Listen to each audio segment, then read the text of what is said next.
Сәлем достар, бүгін біз адрес тіркеуді үйренетін боламыз. Ол үшін біз 2B каргосын таңдаймыз.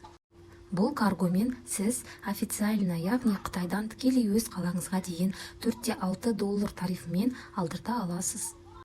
Доставка 6-10 күнде келеді, және артықшылығы тек қана завис төлейміз, ал доставкасына төленбейді.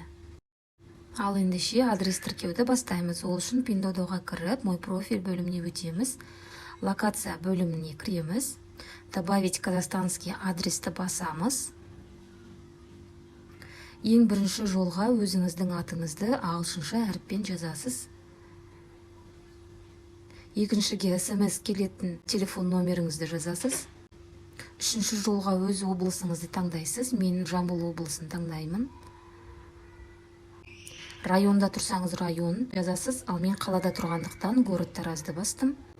Тағы да Таразды бастым.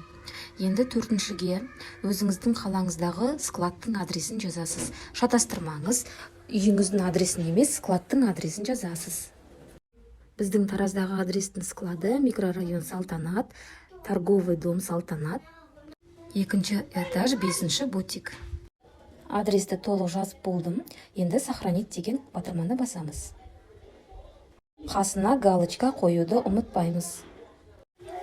Енді сатып алғыңыз келген товарға кіреміз. Астында тұрған қызыл батырманы басамыз.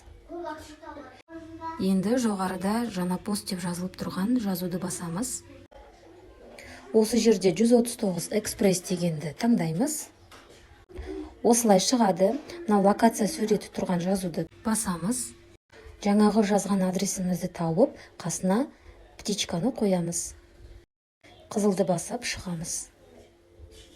Болды, енді ары қарай қызыл батырманы басып, сатып ала бересіз. Адрес тіркеу сізге түсінікті болды деп ойлаймын. Түсінбесеңіз, сұрақтарыңызды комментарияға жаза кетіңіз.